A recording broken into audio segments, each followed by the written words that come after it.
हम सब जितने भी शब्द सुनते हैं संतों के, एक एक शब्द कल्याण के लिए है।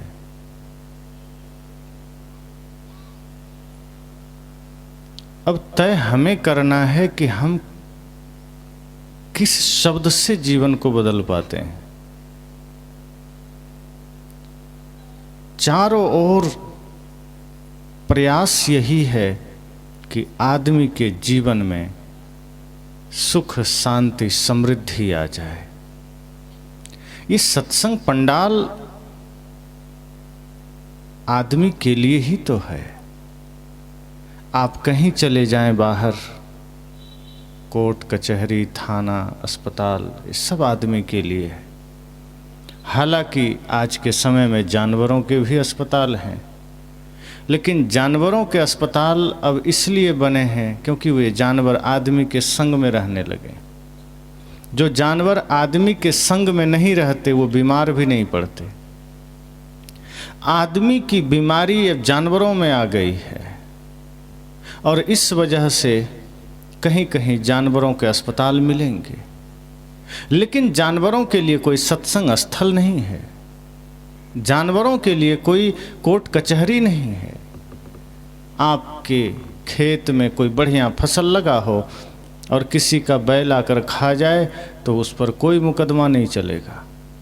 हाँ, जिसका बैल है उस पर जरूर दो चार बातें किसी ने कह दी, उसको सुना देगा, मालिक है वो, लेकिन बैल को कोई नहीं कहेगा। ये सत्संग आदमी के लिए है। कोर्ट कचहरी न्यायालय सब आदमी के लिए है। आदमी को ही बदलने की चेष्टा संपूर्ण शास्त्रों ने की है।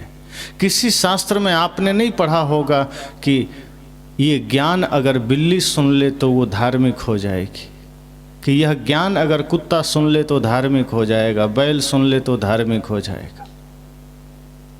उन जितने भी जीव जंतु हैं वो प्रकृति में जीते हैं, उनमें सारे गुण निहित हैं जो उनमें होने चाहिए।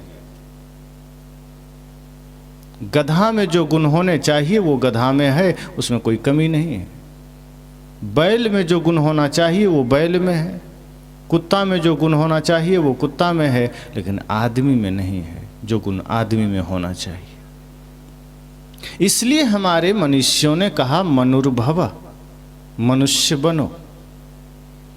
उन्होंने ये नहीं कहा कुकुर भव, कुत्ता बनो। कुत्ता से नहीं कहा तुम कुत्ता बनो, क्योंकि कुत्ता बना हुआ है पहले से। कभी भी ऐसा नहीं हुआ कि कुत्ता बड़ा हुआ और किसी ने कहा नहीं अभी ये पूरा कुत्ता नहीं बना, अभी थोड़ा दिन पढ़ेगा लिखेगा तो कुत्ता बनेगा। कि नहीं अभी ये पूरा बैल नहीं बना, थोड़ा बैलों के संग में जाएगा तो बैल बनेगा। वो जन्म से बैल है, जन्म से कुत्ता है, जन्म से गधा है, जन्म से बिल्ली है और जीवन पर्यंत बिल्ली बन के रहती है और उसमें परिवर्तन भी नहीं हो सकता। अगर गाय शाकाहारी है आप उसे मार दीजिए भूखे, लेकिन मांस नहीं खा सकती। शेर मांसाहारी है, आप उसे मार दीजिए भूखे, लेकिन वो दाल भात सब्जी नहीं खा सकता। वो प्रकृति में है, अपने धर्म पर है, उनके लिए कोई सत्संग की आवश्यकता नहीं। गाय ने कहीं दीक्षा थोड़े ली है शाकाहारी बनने के लिए कि गुरु से माला ले लिया तो शाकाहारी बन गई। गधे ने कहीं शिक्षा नहीं लिया।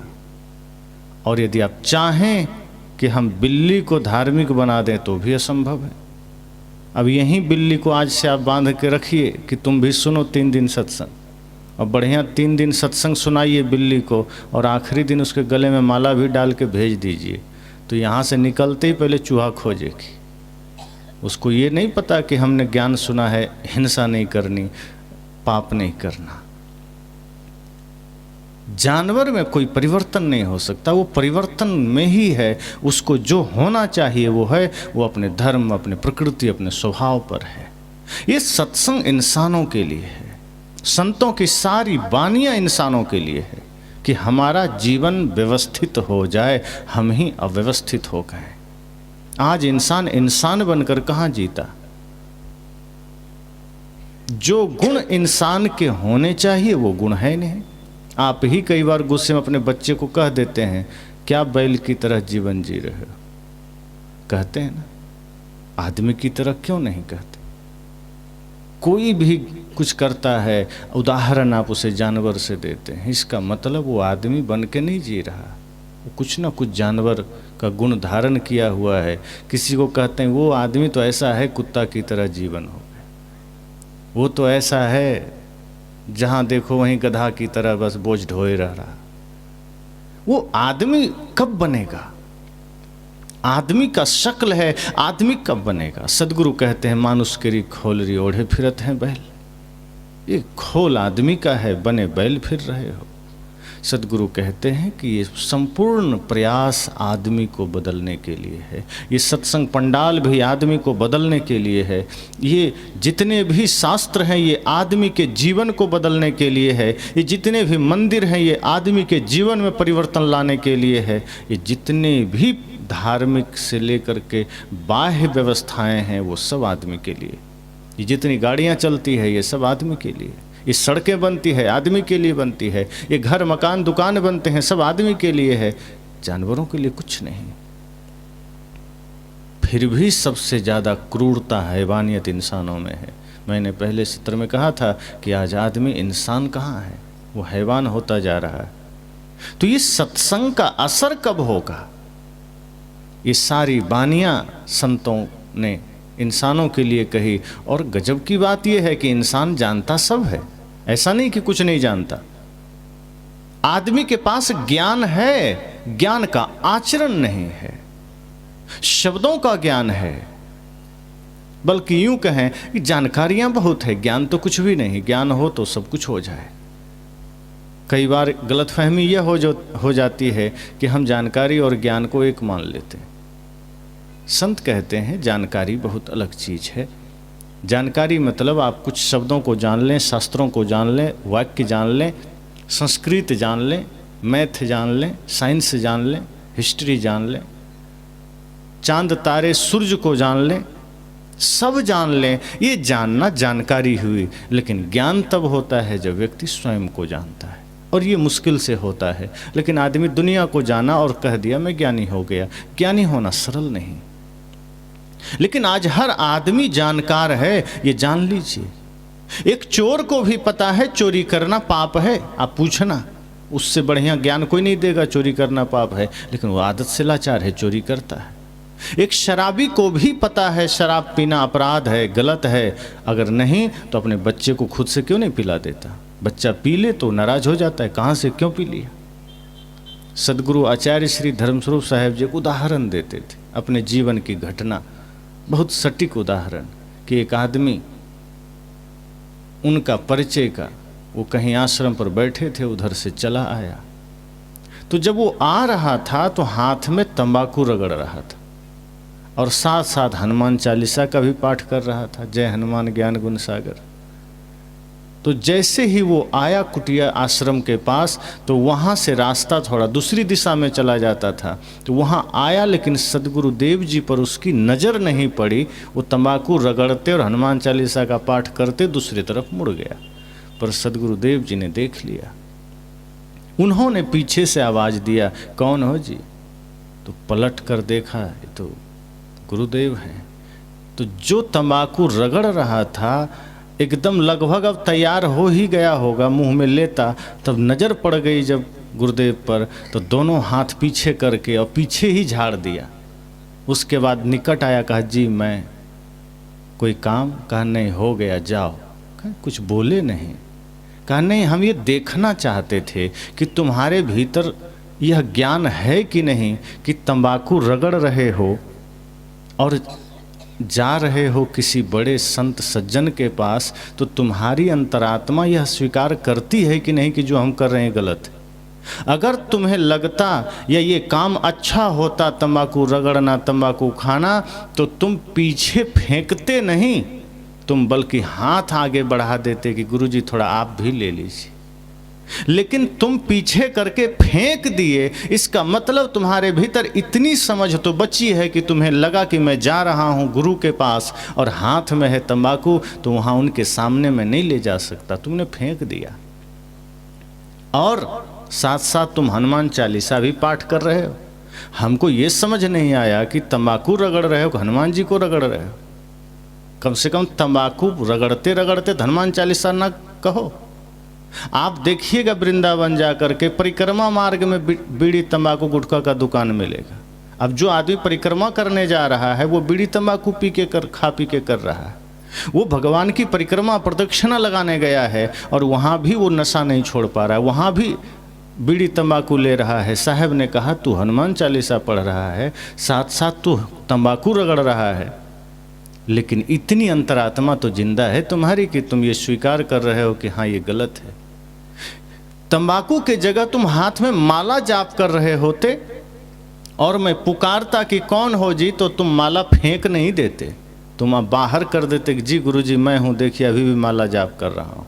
क्योंकि माला जपना थोड़ा धार्मिक काम है। तुम कुछ प्रसाद खा रहे होते, तुम फेंकते नहीं, तुम दिखाते और कहते गुरुजी मैं ये सौंफ खा रहा हूँ, इलायची खा रहा हूँ, मिश्री खा रहा हूँ, पर तुम खा रहा था तंबाकू, और तंबाकू नहीं खाना चाहिए ये तुम्हारी अंतरात्मा को पता था, लेकिन फिर भी तुम खाते हो। सदगुरु ने कहा कि दुनिया जानती है कि क्या सही है क्या गलत है, पता किसको नहीं है कि भाई भाई में विवाद नहीं करना चाहिए, क्या नहीं पता है? सबको पता है। सास बहू में झगड़े नहीं होना चाहिए, किसको नहीं पता है?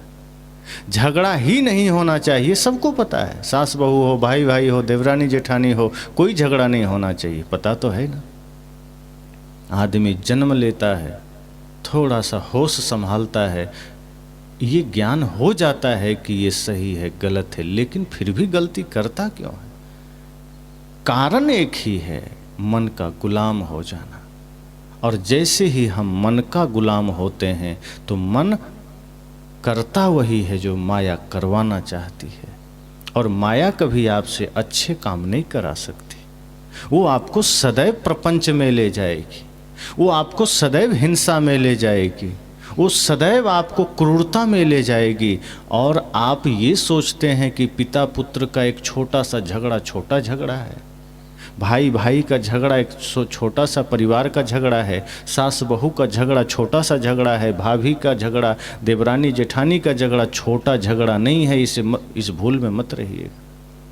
जिस घर में छोटे छोटे झगड़े होते हैं वहाँ जन्म लेने वाले बच्चे धीरे धीरे झगड़ालू होते हैं, फिर उसकी पीढ़ियाँ खराब हो जाती हैं।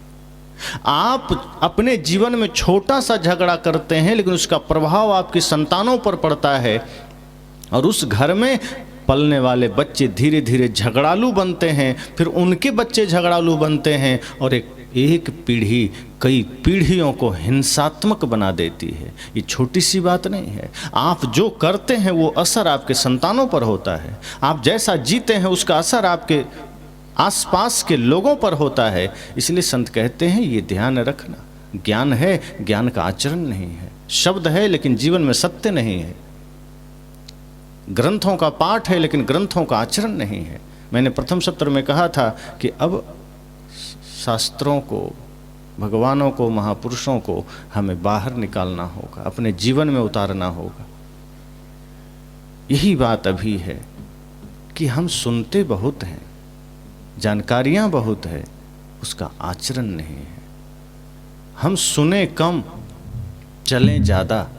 जानकारी होना अच्छी बात है, लेकिन उस जानकारी का लाभ क्या है जीवन में? जानकारी का लाभ भी तो हो। अगर आपको पता है सत्य क्या है, असत्य क्या है, फिर सत्य को स्वीकार क्यों नहीं करते? असत्य ही क्यों चुनते हैं? पता है क्या खाना चाहिए, क्या नहीं खाना चाहिए, फिर जो नहीं खाना चाहिए उसे ही क्यों खाते हैं? जो नहीं खाना है वो खा रहे हैं, मन बिगड़ रहा है। जैसा खाएंगे अन्न वैसा बनेगा मन, तो अन्न वैसा क्यों खाना? अब कई लोग कहेंगे नहीं हम तो शुद्ध शाकाहारी खाते हैं। बड़ी गहरी बात है।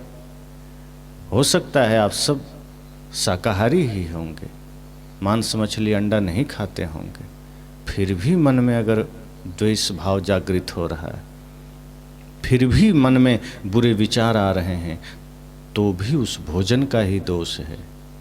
एक आदमी ने कहा मैं तो एकदम शुद्ध शाकाहारी भोजन लेता हूँ। मैंने कहा भोजन आपका शाकाहारी हो सकता है, पर भोजन आया कहाँ से है, भोजन बनाया किस माहौल में है, किस मन के साथ है, ये भी फर्क पड़ता है।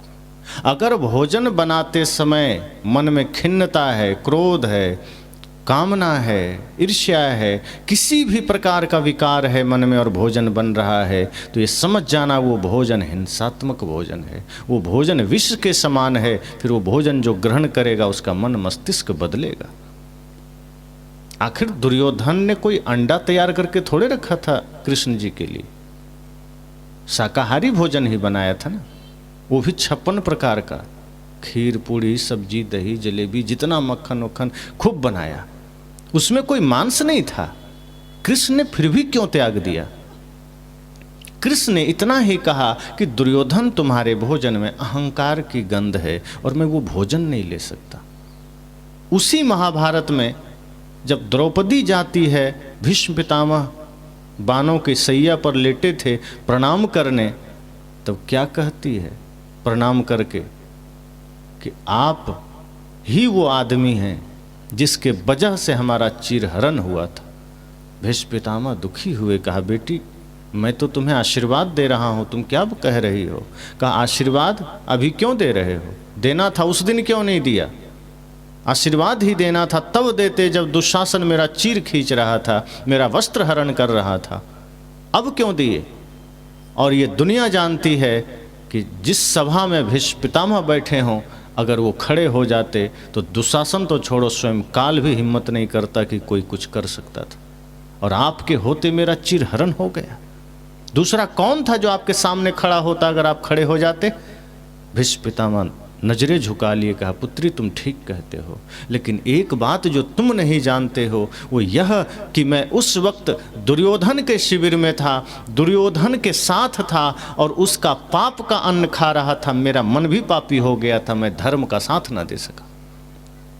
मैं उसके पाप का अन्न खाया, इसलिए मेरा मन पापी हुआ, दूषित हुआ, कलुषित हुआ और मैं तुम्हारा साथ ना दे सका। लेकिन अब अर्जुन के बाणों से वो सारा पाप का रक्त बह चुका है, अब मैं पुनः निर्मल हो गया हूँ और निर्मल मन से आशीष दे रहा हूँ। श्री कृष्ण ने भी यही दुर्योधन से कहा कि तुम भोजन तो अच्छा बनाए हो, लेकिन तुम्हारे भोजन में अहंकार की गंध है, और उस भोजन को यदि मैंने ग्रहण किया तो मेरा मन भी विचलित हो सकता है।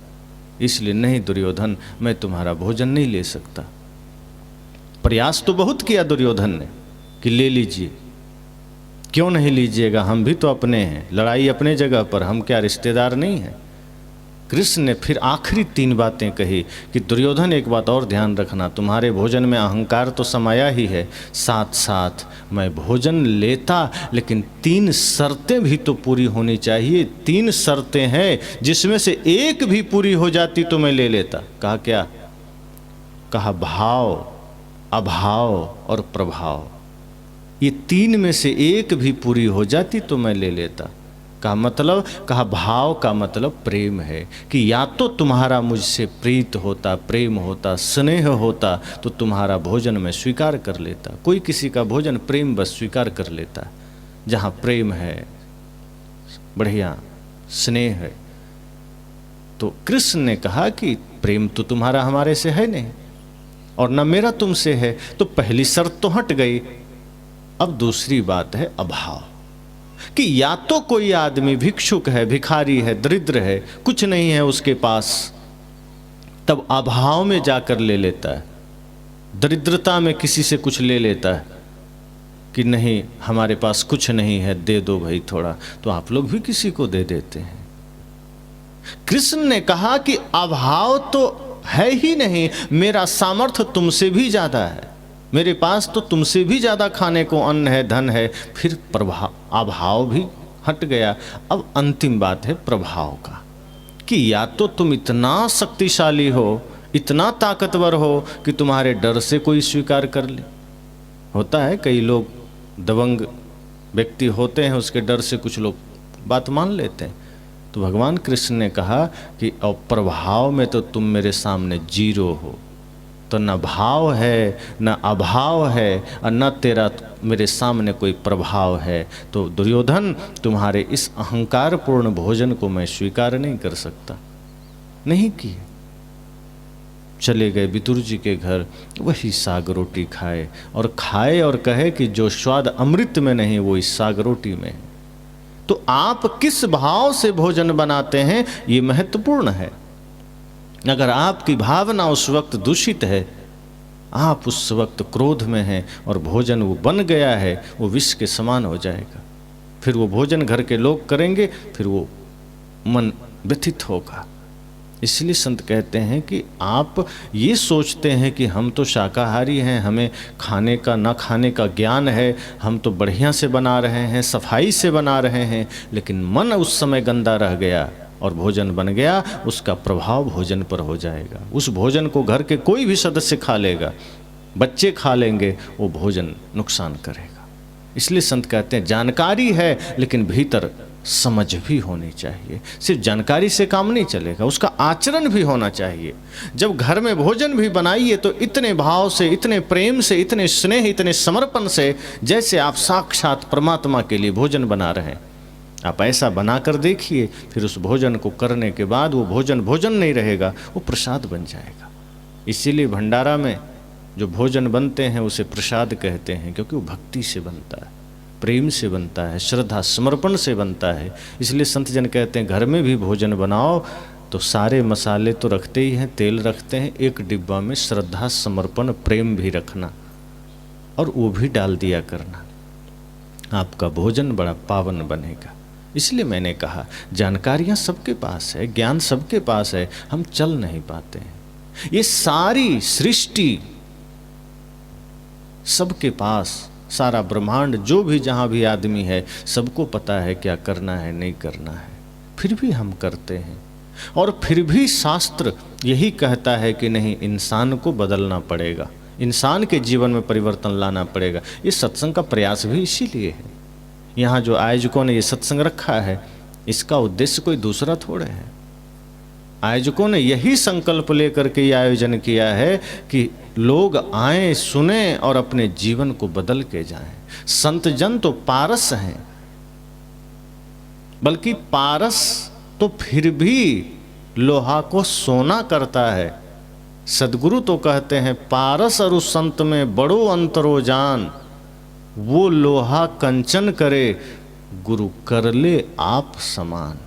जो सच्चे गुरु हैं, संत हैं, वो तो पारस से भी ऊपर है, क्योंकि पारस पत्थर से लोहा छू जाए सोना बनता है। लेकिन सदगुरु कहते हैं कि जब संत और गुरु से आपका जीवन जुड़ जाता है तो आपके भीतर गुरुत्व पैदा हो जाता है, वही सत्य, अहिंसा, प्रेम, करुणा पैदा हो जाती। संत गुरुजन कभी नहीं चाहते कि कोई हमारा शिष्य बने, संत गुरुजन यही चाहते हैं कि लोग मेरी तरह बने, मुझसे भी ऊपर चला जाए, उनके भीतर भी वही सत्य हो, वही निष्ठा, वही ज्ञान, वही समर्पण हो। सदगुरु कबीर भी थोड़े चाहते हैं कि कोई मेरा दास बने, मेरा शिष्य बने। जब वो तत्वाजीवा के यहाँ थे सदगुरु कबीर भरूच में, और जब तत्वाजीवा ने बड़ी सेवा की, पूजा की, और जब सदगुरु कबीर चलने लगे तो दुखी हुए तत्वाजीवा कि प्रभु आप चले जाएंगे, हमारा जीवन कैसे चलेगा। वो रोने लगे कि सदगुरु कबीर जा रहे हैं, हम कैसे जिएंगे। तो सदगुरु कबीर ने क्या कहा कि क्या सच में तुम मुझसे प्रेम करते हो, क्या सच में तुम मुझे चाहते हो। कहा जी गुरु जी बहुत चाहते हैं। तो साहब ने क्या कहा, जो तू चाहे मुझको तो छाड़ सकल की आस। साहब ने कहा अगर सच में मुझे चाहते हो तो सबकी आशा छोड़ दो, मेरी भी। साहब ने क्या कहा, मेरी भी आशा छोड़ दो। मेरा शरीर से तुम्हें मोह अगर हो गया तो मेरा ज्ञान कहाँ गया। ज्ञान यह है कि शरीर में मोह मत करना। मैं शरीर में नहीं हूँ, मैं ज्ञान में हूँ। अगर तूने ज्ञान धारण किया तो समझना कि मैं तुमसे अलग नहीं हूँ। इस संत गुरुजन शरीर में नहीं होते, शरीर तो उनका भी नश्वर है। शरीर से अगर प्रीत करोगे तो शरीर तो मिटेगा, फिर दुख होगा। संतों का ज्ञान धारण करना, और जब उस ज्ञान को हृदय में धारण करोगे तो सदा लगेगा गुरु मेरे हृदय में है। सदगुरु श्री अभिलाष साहब चले गए शरीर से, लेकिन उनका आदर्श, उनका ज्ञान, उनकी मर्यादा, उनकी साधना शब्द बनकर आचरण बनकर, ज्ञान बनकर सबके हृदय में है। आंख बंद करिए, सदैव लगेगा वो मेरे साथ हैं। सदगुरु यही तो कहते हैं कि कभी भी गुरु ज्ञान में होता है। ज्ञान धारण किया कि गुरु को धारण कर लिया। सदगुरु ने कहा कि अगर तुम मुझे सच में चाहते हो तो कभी भी मोह मत करना, शरीर को मत चाहना। इस शरीर तो नश्वर है, आज नहीं तो कल मिट्टी में मिल जाएगा। क्या प्रेम करना शरीर से? प्रेम मेरी बातों से करो, मेरे ज्ञान से करो। और वो ज्ञान से प्रेम का अर्थ इतना ही है, उसे हृदय में धारण करो। तत्वा जीवा, मेरे शब्दों को अपने हृदय में धारण करो, अपने आचरण में उतारो। और जब तुम मेरे शब्दों को, मेरे ज्ञान को अपने आचरण में उतारोगे तो तुम पाओगे कि तुम मेरे ही समान हो गए हो। फिर तुम में मुझ में कोई भेद नहीं है। छाड़ सकल की आस, साहब ने कहा मुझे ही ऐसा होए रहो, सब सुख तेरे पास। कहा जो सुख मेरे होने पर तुम्हें मिल रहा है, मेरे रहने पर जो शांति तुम पा रहे हो, बस मेरे समान बन जाओ। मैं नहीं रहूँगा तब भी तुम उतना ही सुखी रहोगे। मैं चला जाऊँगा फिर भी तुम उतना ही सुखी रहोगे। मेरे जाने से रोना मत। सदगुरु ने एक संदेश दिया कि कभी भी बाहर किसी चीज़ में लगाव मत करना। वो बिखरेगा, वो टूटेगा, उसका नाश होगा। और जिस चीज़ का नाश होना है अगर उसमें प्रीति करोगे तो दुखी तो होगे ही। इसलिए प्रीत उससे करना, प्रेम उससे करना जिसका कभी नाश नहीं होगा, कभी दुखी नहीं होगे। तो सदगुरु ने कहा कि ये ज्ञान गुरु है, और जो ज्ञान धारण कर लेता है वो गुरु के समान हो जाता है। हम सब भी यही संकल्प लें कि हम सदगुरु संतों के वचनों को सुने, उनके शरीर में प्रीति ना करें, उनके वचनों को मानें। जो वचन हम जीवन में धारण करेंगे, जो ज्ञान हम धारण करेंगे जीवन में, वो ज्ञान आपका हो जाएगा। समझना गुरु सदा आपके साथ, कभी उनको आप अलग नहीं पाएंगे। हम गुरु को अलग तभी देखते हैं जब हम उनके ज्ञान को हृदय में धारण नहीं करते। जब सदगुरु कबीर के एक एक शब्द हमारे जीवन में उतरेगा तो लगेगा जैसे कि सदगुरु कबीर तो सदैव मेरे हृदय में है, बाहर कहीं है ही नहीं। और बाहर जहाँ देखेंगे वो तो माया है। गो गोचर लग जह मन जाई, सो सब माया जाने भाई। तुलसीदास जी कहते हैं कि जहाँ जहाँ आँखें जाएगी, और आँखें ही नहीं, ये जितनी भी इंद्रियां हैं, इनसे जिस भी भांति आप संसार को जानेंगे, चाहे कान से आप संसार को जानिए, आँख से संसार को जानिए, नाक से, मुख से, त्वचा से संसार को जानिए, वो सब माया है। और माया और आपका संबंध झूठा है और दुखदाई है। इसलिए ये ज्ञान आचरण में उतर गया, सुखी हो जाएंगे। तो सदगुरु कहते हैं कि मेरे जैसा हो जाओ, दुख मिट जाएगा। मेरे जैसा नहीं होगे, दुखी रहोगे। हम आज क्या करते हैं कि जो संदेश हमारे गुरुओं ने दिया, हम उनके तरह, उनके मार्ग पर चलने की चेष्टा नहीं करते हैं। हम सोचते हैं उनका मंदिर बना लें, उनका फोटो लगा लें, अगरबत्ती घुमा दें, उनकी कृपा बरस जाएगी। राम जी ने जितना तप किया, जितनी श्रम उन्होंने की, जितनी साधना की, हम सोचते हैं कि हमें करने की जरूरत नहीं है। हमें सिर्फ उनका फोटो चाहिए, उस पर माला चढ़ा देंगे, दिया जला देंगे, और बस कलयुग केवल नामधारा राम राम कर लेंगे, बेड़ा पार हो जाएगा। राम भी कहते हैं मेरे जैसा काम तुम्हें भी करना होगा। गुरु कहते हैं मेरे बताए मार्ग पर चलना होगा। इतना सरल नहीं है जीवन को सुंदर बनाना। घर सुंदर बनाया, सारी चीज़ें बाहर सुंदर बनाया, कपड़े सुंदर, जूता चप्पल सुंदर, मोबाइल सुंदर, लेकिन मन को सुंदर बनाना इतना भी सरल नहीं कि किसी दुकान में जाओ और कुछ सामान खरीद लो, मन सुंदर बन गया। मन को सुंदर बनाना है तो इसी सत्संग में बनेगा। शरीर सुंदर बन सकता है, और शरीर की सुंदरता तो क्षणिक है। शरीर को सजा लो, 1 घंटे बाद शरीर फिर वैसा ही हो जाता है। जैसे अभी लोग नववर्ष मना रहे हैं, और नया जैसा कुछ भी नहीं, सब कुछ तो पुराना है। अब समस्या ये है ना कि आदमी आज से 1 जनवरी को अब नया वर्ष मना लिया, 1 जनवरी से जैसे ही 2 जनवरी हुआ फिर वही पुरानापन शुरू हो गया, और वही पुरानापन अब चलेगा 31 दिसंबर तक। आदमी 31 दिसंबर तक पुराने में जिएगा, और उसी पुराने में जीते जीते वो एक दिन अचानक नया करने की कोशिश करता है, लेकिन वो करता है बस, होता नहीं है। अगर हमारी आँखें पवित्र हो जाए तो शायद हम हर पल को नया देख सकें। हमारे जीवन में हर दिन नया होता है, हमारे जीवन में हर सूर्योदय नया होता है, हर एक सवेरा नया होता है। हम देख नहीं पाते क्योंकि हमारा मन गंदा है, और गंदा मन से हम हर दिन पुराना कर लेते हैं, हर पल पुराना कर लेते हैं। नया तभी देखेंगे जब मन को नया कर सकेंगे। अब चश्मा हम हरा पहन लें और सामने कितना भी लाल पर्दा लगा हो, हरा ही तो दिखेगा। अब पर्दे कोई बदलते रहे बार बार कि अब कैसा दिखता है, अब कैसा दिखता है, तो क्या हो जाएगा।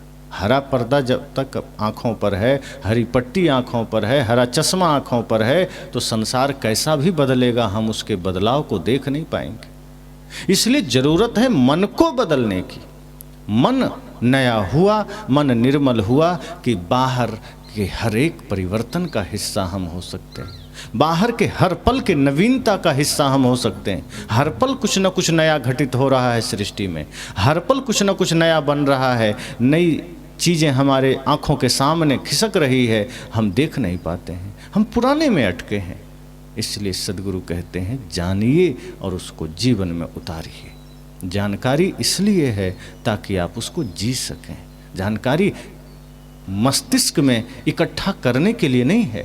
ये जानकारियाँ इसलिए नहीं होती कि आप कहीं भी बुद्धि का व्यायाम कर सकें, ये जानकारियाँ जीने के लिए होती है। जैसे आपके पास भोजन है तो भोजन थाली में सजा करके फ़ोटो खींचने के लिए नहीं है, वो भोजन पेट भरने के लिए है।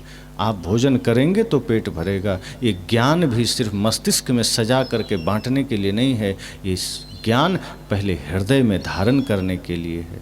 जो ज्ञान हृदय में आया वही आपका धन बना, वही आपके जीवन को बदलेगा, और आपके जीवन के परिवर्तन से शायद दूसरा भी परिवर्तित हो जाए।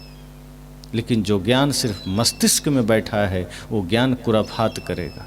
जो ज्ञान सिर्फ दिमाग में है वो सिर्फ कुतर्क करेगा। एक जगह मैं था, जैसे ही मैं मंच पर जा रहा हूँ, एक आदमी पान की दुकान से आवाज़ दे रहा है, एक प्रश्न का उत्तर बताइए, साक्षात्कार कैसे होगा। वो पान खा रहा है। हमने कुछ नहीं बोला। हमने सोचा कि अगर सच में उसको इसका जानकारी लेना होता, वो विनय भाव से आसन पर आता या चिट्टा में कुछ लिख करके पंडाल में देता। जो पंडाल में बैठने तक नहीं आया, पान दुकान में बैठ के पान खा रहा है, अगर वो साक्षात्कार और धर्म की कुछ बातें कर रहा है, सीधी सी बात है, वो कुछ पढ़ लिया है, कहीं जान लिया है, अब वो बुद्धि में धीरे धीरे वो उबाल मार रहा है। जब हम कुछ जान लेते हैं और पात्रता नहीं होती है तो भीतर भीतर वो, जैसे आदमी ज़्यादा खा ले तो अपच होता है ना, तो गैस बनाता है, फिर आदमी एसिडिटी की दवा खाता है। ये जानकारियाँ भी ऐसी ही है। अगर हमारी पात्रता नहीं है, ज्ञान के अनुसार आचरण नहीं है, तो हमारी ही बुद्धि को फिर वो उबाल मारने लगता है। फिर ऐसा लगेगा जब तक कोई शब्द बाहर न डालें, किसी को पूछे नहीं, किसी से जाने नहीं, तब तक समाधान नहीं होगा। पर जो वास्तव में जानकार हैं, ज्ञानी हैं, वो मौन रहते हैं, गंभीर रहते हैं। जब हृदय से कोई सवाल खड़ा होता है, जिज्ञासा के कोई प्रश्न खड़े होते हैं, विनय भाव से वो किसी से पूछते हैं। तो ज्ञान मस्तिष्क के लिए नहीं है। मस्तिष्क में ज्ञान आ जाए तो सिर्फ व्यायाम होता है, कुतर्क होगा, तर्क होगा, वितर्क होगा, लेकिन वही ज्ञान जब आचरण में आ जाए। इसलिए लोग आजकल, जैसे बच्चे पढ़ाई को कंठस्थ करते हैं, पर शास्त्र संतों के ज्ञान कंठस्थ करने के लिए नहीं है, वो हृदयस्थ करने के लिए। कंठस्थ करेंगे तो कंठ तक अटका रहेगा, उधर से ऊपर ऊपर वो कोहराम मचाता रहेगा, फिर अपना ही ज्ञान अपने लिए खतरा बनता है। फिर आदमी नींद में भी बड़बड़ाता रहेगा। कई जगह आदमी आप देखेंगे इतना वो पढ़ लिया है कि जगह जगह कहेगा हमको भी माइक दीजिए, हम भी 1 घंटा बोलेंगे। क्यों भाई, हमको बोलना है, हम बहुत पढ़े हैं। अब वो ज्ञान इतना पढ़ लिया है, सुन लिया है कि मस्तिष्क में वो लगता है जैसे उबल रहा है, पानी उबालते हैं तो बाहर फेंकते रहता है, तो जब तक वो कुछ बोल नहीं लेगा भोजन नहीं पचेगा। ये स्थिति क्यों होती है? क्योंकि वो ज्ञान धीरे धीरे धीरे धीरे यहाँ नहीं आया। और यहाँ जो ज्ञान आता है वही हमारे आचरण में आता है, वही हमारे चिंतन में, वही हमारे वचन में, वही हमारे कर्म में आता है। और जो यहीं अटक गया वो यहीं से उड़ता रहेगा, वो दूसरों को परेशान करता रहेगा। इसलिए सद्गुरु कहते हैं ज्ञान के अनुसार आचरण। अगर यह हुआ तो समझना शांति का द्वार खुला, वरना सत्संग आसपास रहेगा, संत आसपास रहेंगे और हमें लगेगा कि फिर भी हम प्यास में हैं, फिर भी हम पीड़ा में हैं, फिर भी हम दर्द में हैं। पास रहने से कुछ थोड़े होता है, ज्ञान को जान लेने से कुछ थोड़े होता है, जीने से होता है। अब नदी के किनारे आप बैठे रहें दिन भर और कहें बड़ी प्यास लगी है, तो सदगुरु कबीर इसलिए तो कहते हैं पानी में मैंने प्यासी मोहे सुन सुनावत हंसी। मछली ने कहा प्यास लगी है, सदगुरु कबीर कहते हैं हंसी आ रही है। तुम जिंदा हो इसका प्रमाण यही है कि तुम पानी में हो, और पानी में हो और फिर भी प्यासी हो। दरअसल वो किसी मछली को नहीं कह रहे हैं, वो मनुष्य को कह रहे हैं। क्योंकि मनुष्य भी कहता है हम सत्संग करते हैं, भजन करते हैं, पूजा करते हैं, फिर भी तृष्णा में हैं, फिर भी क्रोध में हैं, फिर भी लोभ में हैं, फिर भी ईर्ष्या द्वेष में है। सदगुरु कहते हैं इसका मतलब तुम सत्संग में तो हो, ध्यान में तो हो, ज्ञान में तो हो, लेकिन तुम उसका आचरण नहीं कर पा रहे। इसलिए पानी में मीन प्यासी, सत्संग में आए लेकिन सत्संग का कोई रंग नहीं चढ़ा, माया का ही रंग चढ़ गया। और जब दुनिया का, संसार का, माया का रंग चढ़ जाए तो ज्ञान का रंग कहाँ चढ़ता है।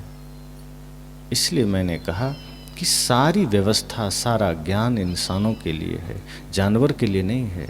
इंसान को ही व्यवस्थित बनाना है। आप यहाँ से जाएं कहीं सुनसान में, आपको भय किससे लगता है? आदमी से ही लगता है। सांप बिल्ली से अब आदमी जल्दी नहीं डरता।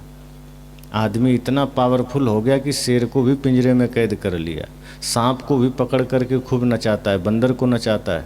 लेकिन आदमी को डर आदमी से लगता है। आदमी को देख कर डर रहा है आदमी, आदमी को लूट कर घर भर रहा है आदमी, समझ में आता नहीं क्या कर रहा है आदमी। आज आदमी ही आदमी को डरा रहा है। और ये सत्संग आदमी के लिए ही है। मैंने कहा ये बैल भैंस के लिए नहीं है, ये सारी व्यवस्थाएं आदमी के लिए है। ये जीवन में परिवर्तन आना चाहिए। और इसलिए हम तन से और मन से बीमार होते जा रहे हैं। इसलिए मन की बीमारी के लिए सत्संग है और तन की बीमारी के लिए अस्पताल है। वहाँ भी आपको एक तरफ से आदमी ही दिखेगा। और मन की बीमारी है तो यहाँ भी आदमी दिखेगा और कोर्ट कचहरी में भी दिखेगा। कोर्ट कचहरी में जो भीड़ है वो किस लिए है? तन की बीमारी की वजह से नहीं है, वो मन की बीमारी की वजह से। मन में बीमारी है तो भाई से झगड़ा है, मन में बीमारी है तो पड़ोसी से झगड़ा है, मन में बीमारी है तो अपने ही बच्चों से झगड़ा है, अपने ही पिता से झगड़ा है, पति पत्नी के झगड़े हैं। और इसका वजह यह है कि आज पति पत्नी शादी करते हैं, थोड़े ही दिन में कोर्ट में खड़े हो जाते हैं कि हमें तलाक चाहिए। जब शादी हुई कसमें खाए थे 7 जन्म तक साथ देंगे, 7 महीना हुआ नहीं कि तलाक। क्यों? स्वार्थ आ गया, अहंकार आ गया, प्रेम रहा ही नहीं, प्रेम था ही नहीं, घर टूटा। वो ज्ञान, वो ध्यान, वो सत्संग सब खत्म। सदगुरु कहते हैं जिस दिन ज्ञान हृदय में उतर जाएगा उस दिन प्रेम सदैव बना रहेगा। प्रेम कभी परिवर्तित नहीं होता, लेकिन आकर्षण अगर हो गया है, मोह हो गया है, उसका रूप बदलता रहेगा। जहाँ सिर्फ मोह है वहाँ विवाद सदैव होता रहेगा। ये समझ जाना। अगर आप 2 साथी हैं, चाहे पति पत्नी हैं, भाई भाई हैं, मित्र हैं, कोई भी हैं, अगर आपका थोड़ी थोड़ी बातों में रोज विवाद होता है, समझ जाना वहाँ प्रेम बिल्कुल भी नहीं है, आकर्षण है, मोह है, समझौता है। अब जब तक वह मोह प्रेम में न बदलेगा, विवाद कभी थमेगा नहीं। क्योंकि वहाँ फिर अपनी बात को आगे रखने की चेष्टा होगी, अपनी बात मनवाने का जिक्र और संकल्प होगा, हठ होगा। और जहाँ अपनी बात नहीं मानी जाएगी, लड़ाई होगी। अपने अनुसार चलाने की चेष्टा होगी कि जैसा मैं कहूँ वैसे चलना। पति कहता है मैं तो परमेश्वर हूँ, तुम्हें मेरे अनुसार चलना है। पत्नी कहती परमेश्वर कभी रहा तुम, परमेश्वर जैसा काम किया। परमेश्वर का मतलब जो मन वचन कर्म से निर्मल हो। राम जी में माता सीता की निष्ठा होना स्वाभाविक है, क्योंकि राम जी मर्यादा पुरुषोत्तम है। अगर आज कोई पति ये कहता है कि नहीं सीता की तरह तुम भी मेरे में उतनी ही निष्ठा रखो, तो पत्नियों को ये हक तो जरूर है कि वो भी देखें कि तुम राम की तरह हो कि नहीं। अब तुम निशाचर की तरह हो, चाहते हो राम जैसा प्रेम मिले, भाव मिले, नहीं मिलेगा। दोनों तरफ से वही समर्पण, वही प्रेम। और सच बात यह है कि प्रेम जहाँ होगा वहाँ दोनों में दोनों को परमात्मा दिखेगा। जहाँ मोह होगा वहाँ मोह कभी भी एक दूसरे में श्रेष्ठता का भाव नहीं दिखाएगा। जहाँ आकर्षण होगा वहाँ दूसरे में श्रेष्ठता आप देख ही नहीं पाएंगे। आप एक दूसरे को त्याग और प्रेम के भाव से नहीं देखेंगे, फिर स्वार्थ और अपने हठ धर्मिता दिखेगी। वहाँ फिर परिवार बनता नहीं, बिगड़ता है। तो सारे ज्ञान का मूल यही है कि जहाँ ज्ञान उतरेगा वहाँ प्रेम भी जागृत होगा, वहाँ सत्य जागृत होगा।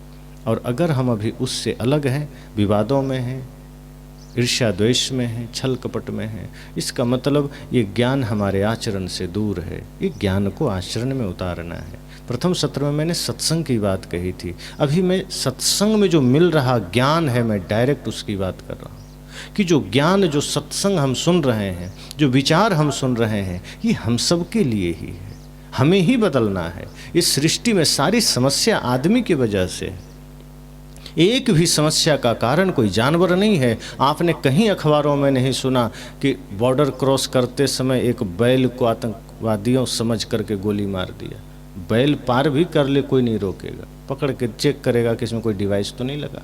वो भी आदमी की वजह से शंका है। कोई चिड़िया आ गई इधर, वो भी सेना पकड़ कर चेक करती है कि कोई पाकिस्तान का कोई बिगड़ेल आदमी भेज तो नहीं दिया। चिड़िया की गलती से नहीं, आदमी की मूर्खता की वजह से। जानवर को कोई समस्या नहीं, वो भारत का हो, पाकिस्तान का हो, नेपाल का हो, सब एक जैसा है, उससे खतरा भी नहीं है। मगरमच्छ से भी खतरा नहीं है। आदमी सब सीख लिया है बस में करना। आदमी को आदमी से खतरा है, और ये ज्ञान आदमी को ही सुधारने के लिए है। तो आदमी सुधर सके, इसकी चेष्टा सत्संग से है। आदमी में परिवर्तन आ सके, आदमी आदमी बन सके, आदमी कहीं चले इंसान की भांति चले, आदमी की तरह चले। हमारी दृष्टि इतनी पावन हो कि बाहर खुले तो सब में पवित्रता का दर्शन हो, और आंखें बंद हो तो अपनी कमियों पर ध्यान जाए। हम उल्टा करते हैं। आंखें खुलती है तो सबकी कमियां और सब पर कुदृष्टि करते हैं, और बंद होती है तो अपनी प्रशंसा और अपना ज्ञान खोजते हैं कि मैं सबसे ज्ञानी, मैं सबसे समझदार। यही हमारे पतन का सबसे बड़ा कारण। आंखें खोलिए तो जगत की सुंदरता को देखिए, एक दूसरे में पवित्रता को देखिए। जहाँ नारी है मातृत्व को देखिए, उनमें पवित्रता देखिए। पुरुष हैं उनमें परमात्मा को देखिए। चींटी से लेकर हाथी में भगवान को देखिए, सबकी अच्छाई को देखिए। नेत्र बंद करिए तो देखिए कि मेरा मन, मेरा विचार, मेरा आचरण कहीं कोई दाग तो नहीं, मेरे जीवन में कोई समस्या तो नहीं। अगर है तो उसे ठीक करिए। और दूसरे की अगर बुराई आप देखेंगे तो वो तो ठीक नहीं होगा, उसकी बुराई की वजह से आपका मन बुरा हो जाएगा। और आपका अधिकार भी नहीं कि आप दूसरे की बुराई देखें। ये प्रकृति ने आपको हक नहीं दिया। हक सिर्फ अपनी बुराई को देखने का है। सबकी गुण अपनी हमेशा गलतियां देखा करें, ये भजन है कि सबकी गुण देखिए।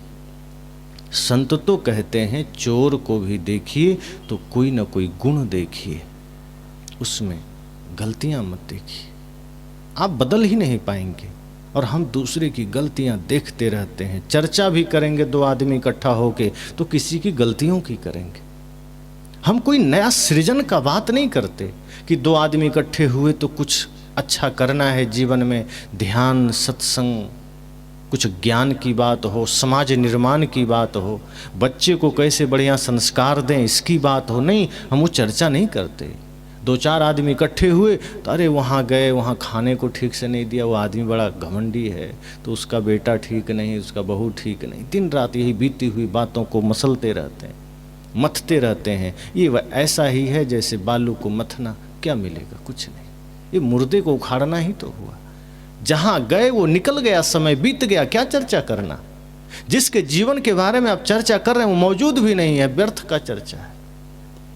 इसका मतलब यह नहीं कि वो आदमी बुरा है, इसका मतलब यह है कि हमारी दृष्टि बुरी है, कि हम बुराई पर ही डालते हैं, कि हम गंदी जगह में ले जाते हैं। ये हमारी कमजोरी है। जगत में कहीं कोई त्रुटियां दिखती है, इसका अर्थ यह नहीं कि जगत सच में त्रुटि वाला है, बुराई वाला है। इसका अर्थ सिर्फ इतना है कि हमारी आंखें खराब है, कि हम गंदगी देखते हैं।